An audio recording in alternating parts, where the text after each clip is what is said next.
ચલો good morning and welcome back to my YouTube channel. તો આપણી મસ્ત મજાની સવાર થઈ છે સુરત શહેરમાં. અત્યારે હું છું વિશાલની દુકાને. મારી પાછળ જોઈ શકતા હશો એમ ઓમ ટિમ્બર એન્ડ પ્લાય વિશાલની દુકાન છે. એ તો જે ડેલી રૂટીન હોય હિસાબે એનું કામ કરી રહ્યા છે. આપણે ફ્રી છીએ. બાકી દીપક જે છે ને એના સગાવાલાનો ઘરે ગયો છે, મતલબ કે એનું જે બી કામ હશે એ પતાવશે. મતલબ આજે બી કામ છે ને કાલે બી કામ છે. તો બસ આપણે ફ્રી છીએ ને વિશાલની દુકાને આવે છે. જોઈએ આજનો દિવસ આપણો કેવો જાય છે. બાકી તો મેઇન રોડ સામે જ છે, એટલા માટે ઘણો બધો અવાજ આવે છે ગાડીઓનો. એ ભાઈ અમારે જેવું કાંઈ કામ હોય તો કહેજો હો ને, અમે છીએ, કામ કરાવશું તમને. ભાઈ કેવું ને ખબર હે, મને તો હાર્ડવેરનો એક્સપિરિયન્સ બી છે. મેં બી હાર્ડવેરની શોપમાં કામ કરેલું છે 4-5 મહિના. તો બધી વસ્તુની ખબર છે. બસ લાકડામાં થોડીક ઓછી ખબર પડે. બાકી અલ્ટ્રા છે કે પછી લોક છે કે એ બધી વસ્તુને આપણી નોલેજ છે થોડું ઘણું. તો ચલો હું તમને દુકાન બતાવું. દુકાનનું નામ છે ઓમ ટિમ્બર એન્ડ પ્લાય, જ્યાં કને વુડ, પ્લાય, હાર્ડવેર, લેમિનેટ બધું સામાન મળે છે. અને અંદરથી દુકાન કંઈક આવી દેખાય છે. જાઓ હે ને, જબરદસ્ત ભાઈ. ઇન્ટિરિયર બી જબરદસ્ત કરેલું છે. તો હેન્ડલ લગાવેલા છે ને કેટલા બધા હેન્ડલ છે. જો એમાં બી મેટ ફિનિશ છે, ગોલ્ડ ફિનિશ છે, સિલ્વર ફિનિશ છે. ને આ બી હેન્ડલની વેરાયટી છે ભાઈ. આ ડ્રોવર હેન્ડલ કહેવાય ને, શું કહેવાય? કબાટ હેન્ડલ ને. ડ્રોવર હેન્ડલ બી લાગે, મેં ડ્રોવરમાં બી લાગી શકે ને. મોટા ડ્રોવર હતો, ડ્રોવર હેન્ડલ હે. પછી અહીંયા બી હેન્ડલ હે, સ્લિમ ડિઝાઇન હે ભાઈ. અને અહીંયા કને બી છે. આ તો મને લાગે કિચનમાં લાગતા હશે નહીં? હા, જો થોડુંક ઘણું તો યાદ હે ભાઈ. આ કિચનનો છે ને. આ બી કિચનનો સેટ એક બનાવેલો છે કે જેમાં આ બાસ્કેટ હોય. જો અહીંયા કને ડબલા ડુબલી રાખી શકો, મરી મસાલા. એમાં બી અલગ અલગ શાયદ આવતું હશે છે ને. અહીંયા કને પ્લેટ રાખી શકો તમે, હે ને? આ થાળી માટે. અચ્છા, આ થાળી માટે ભાઈ. સરસ. આમાં શું રે? ઓ આ રહ્યો મસાલાનો ડબ્બો તો આ રહ્યો ગાઈસ. અહીંયા કને મીઠું, મરચું, તજ, લવિંગ રાખવાનું. આ લઈ જાઉં ઘરે હું? ઘરે કામ આવશે મને. જીરું રાખો ભાઈ. ચલો સરસ. તો આવી કાંઈક દુકાન છે મસ્ત એવી. અને આ દુકાનમાં વિશાલ છે અને એમના જીજાજી બંને આ દુકાનમાં બેસે છે. અને ભાઈ હાર્ડવેર એક એવી વસ્તુ હોય ને જેમાં ઘણું બધું સામાન આવે ભાઈ. એને સમજતા તમને એને મહિના નીકળી જાય. અને અમારી પટેલ કોમ્યુનિટીમાં હાર્ડવેરનો બિઝનેસ છે ને સૌથી ફેવરેટ. હાર્ડવેર, પછી લાકડા છે, એલ્યુમિનિયમ છે. તો એ બધી ફિલ્ડ છે ને એમાં ભાઈ પટેલ તો ધુઆધાર લાગે પડે છે. અને વર્ષોનો એક્સપિરિયન્સ છે. અને બાકી જો આ સીટ ઉપર કેવો શોભે હે ને અમારો ભાઈ, જોરદાર લાગે. તો બપોરના વાગી ગયા છે 1:15 અને હવે થઈ ગયો છે સમય જમવાનો. તો અમે જઈએ છીએ જમવા માટે. આમ તો આ ભાઈનું શું દરરોજ ટિફિન આવે. આજે અમે આવ્યા છીએ ને તો ભાઈ ઘરે જશું જમવા માટે. જવું તો જમવા દો છે. ટિફિન નથી આવતું? તો કહેતો હતો તો ટિફિન આવે. પટેલનું ટિફિન આવે. અચ્છા, એક દિવસ એનું આવે, એક દિવસ તારું આવતું હશે એમ ને? તો અમે ઘરે જતા હતા અને ભાઈએ રસ્તામાં ગાડી ઊભી રાખી છે અને એ બી મીઠાઈની દુકાને. અને મીઠાઈની દુકાને મને એક ખાસ વાત જોવા મળી કે ભાઈ અહીંયા તમે શ્રીખંડના પ્રકાર તો જો કેટલા બધાના શ્રીખંડ છે. સાદો શ્રીખંડ, કેસર, ઇલાયચી મઠ્ઠો, બદામ, કેડબરી મઠ્ઠો, ચોકો ચિપ્સ શ્રીખંડ, પછી કેસર પિસ્તા શ્રીખંડ, રાજભોગ શ્રીખંડ.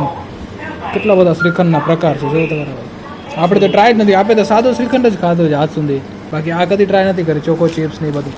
અને હમણાં આપણે લીધો છે અમેરિકન. એ બી આપણે પહેલી વાર ટ્રાય કરશું. ચલો જમી લીધું બાપા? ખોટું પાડું. જમી લીધું તમે? હે સરખા બેસી જાઓ, વાંધો નહીં. જમ્યા કે નહીં તો કહો એમ. તમે જલ્દી કર્યો. અમે મસ્ત આઈટમ લઈ આવ્યા, ખબર હે? મીઠાઈ લઈ આવ્યા. હા, તો મારે ભેગું બેવું પડશે. હાલો, કેવું લાગેલું કેજો. જબરદસ્ત છે ને? તો જો અમે લોકો જમવા બેસી ગયા છીએ ને આજે જમવામાં તો તમે જો ભાઈ મસ્ત આઈટમ છે. આ તમને કીધી, આ શું નામ કીધું આનું? અમેરિકન મઠો. હા, એ અમેરિકન મઠો છે. અને ભેગા 2-4 રમકડા છે, એનું બી નામ મને નથી ખબર. ને આ હોમમેડ છે મીઠાઈ. ને સાથે દાળ, રોટી ને ભાત ને છે ભાઈ. તો આપણે આવું જબરદસ્ત જમવાનું જમીને પછી તમને મળી હો ને. A few moments later. તો ભાઈ ઘરેથી વોલીબોલ લીધો છે, લગભગ રિપેર કરાવવાનું કે હવા ભરાવાની. રિપેર કરાવો, સિલાઈ કરો ને. મને લાગે અહીંયાથી તૂટી ગયું હોય, સિલાઈ કરાવવાની છે. ચલો, એમ તો અમારા ભાઈ છે ને વોલીબોલના પ્લેયર છે. અરે પંખો ક્યાં ચાલુ કરે? આવડી ટાટ પડે યાર અમને. પંખો मत करना यार, को पता नहीं है कच्छ में ठंडी पड़ता है, इधर फैन चालू करके रखा है, हमारे को ठंडी लगता है ना भैया। चलो આવી ગઈ।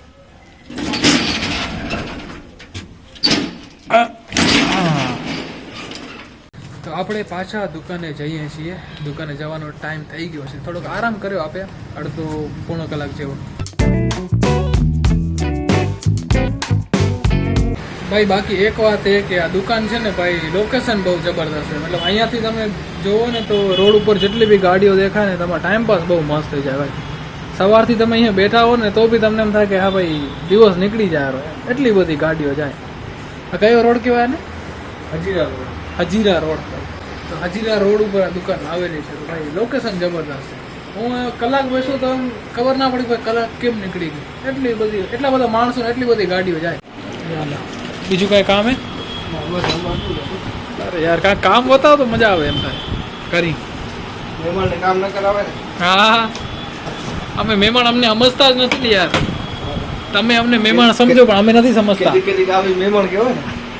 આ તો શું રોજે આવવા જેવું નથી ને, નખત્રાણા આવો તો અમે રોજે આવો ભાઈ, તમે થોડાક દૂર બેઠા છો એટલે ક્યારેક આવાય, નખત્રાણા આવો તો રોજે દર્શન દે તમે।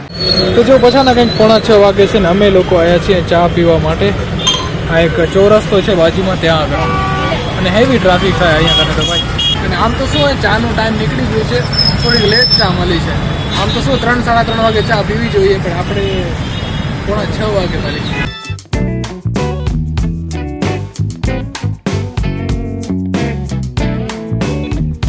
તો જો ગાઈસ વાગી ગયા છે કંઈક રાતના 8:15 અને હવે દુકાન વધારવાનો સમય થઈ ગયો છે। તો જેટલું બી સામાન બહાર રાખેલું હતું ને સવારના, તો એ હવે બધું ધીરે ધીરે આપણે સામાન દુકાનના અંદર રાખવાનું છે, જેમાં ઓલરેડી સનમાઇકા આપણે રાખી દીધી છે, અને બીજું સામાન હવે વિશાલભાઈ જો સેટ કરી રહ્યા છે। તો આટલું કંઈક તો સામાન છે।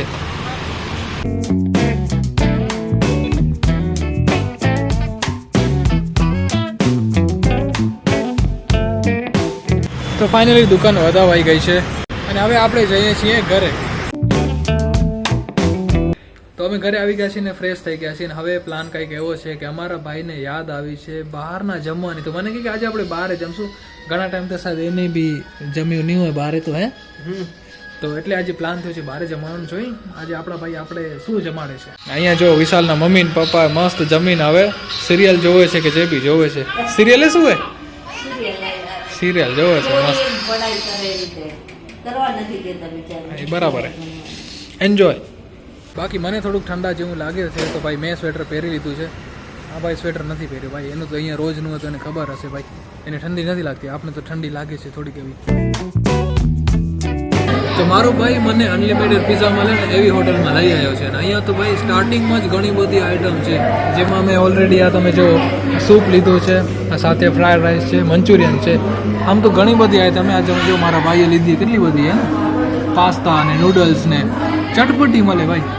તો ઘણી બધી આઈટમ હતી ને સેલ્ફ સર્વિસ છે ભાઈ, પોતાના હાથે લેવાનું છે। કહું આ સેલ્ફ સર્વિસ બીજા દેવા આવશે। અચ્છા એવું હે? હા તો ભાઈ આજે સ્ટાર્ટિંગની આઈટમ હોય ને એ આપણે સેલ્ફ સર્વિસ છે, બાકી પીઝા પીઝા દેશે। તો પેલું આ તો ખતમ કરી એના પછી આપણે પીઝામાં જોશું। તો જો ભાઈ હું પહેલી વાર આવ્યો છું આ અનલિમિટેડ પીઝાવાળી હોટલમાં, અને પીઝા આવવાની શરૂઆત થઈ છે। પીઝા કેટલો મોટો હોય છે તમને બતાવું। આ તો જો ભાઈ આ સાઈઝનો પીઝા આવ્યો છે બિસ્કિટ જેટલો, અને અમારા ભાઈ એમ કહે રહ્યા છે કે હજી તો ઘણા બધા પીઝા આવવાના છે, અલગ અલગ ફ્લેવરના હશે। તો શરૂઆત કરી હે, આજે શરૂઆત હે ને। તો જોઈએ કે આપણે કેટલા ફ્લેવરના પીઝા ખાઈ શકીએ છીએ। શરૂઆત તો કરી, આ ફર્સ્ટ ફ્લેવર આવ્યો છે, આ નામ શું કીધું એને? ગાર્લિક પીઝા એવું કીધું, ગાર્લિક કીધું। ચલો તો બીજા પીઝા આવી ગયા છે, સ્લાઇસ આવી છે, આ છે કોર્ન કેપ્સિકમ ને આ છે માર્ગરેટા। તો જો આપણું જમવાનું થઈ ગયું છે ને ભાઈ, જમવામાં કેટલા બધા ટાઈપના પીઝા હતા, અને આ બધા માટે થેન્ક યુ અમારા ભાઈને, હે તમારી હોસ્પિટાલિટી માટે થેન્ક યુ। બસ તમે આમ જ તરક્કી કરતા રહો અને અમારા જેવાને મોજ કરાવતા રહો, એવી ભગવાન પાસે પ્રાર્થના। ઓકે સો ઘરે આવી ગયા છીએ, અને હવે હું કરું વિડીયોને એડિટ અને અપલોડ, અને પછી કરું આરામ। અને આઈ હોપ કે તમને આ વિડીયો પસંદ આવ્યો હશે, અને જો તમને વિડીયો પસંદ આવ્યો અને અહીંયા સુધી જોયો તો લાઈક કરજો, નવા તો ચેનલને સબસ્ક્રાઈબ કરજો। ફરી મળીશું એક નવા વિડીયો સાથે, ત્યાં સુધી તમારું ધ્યાન રાખજો। Tata bye bye, take care.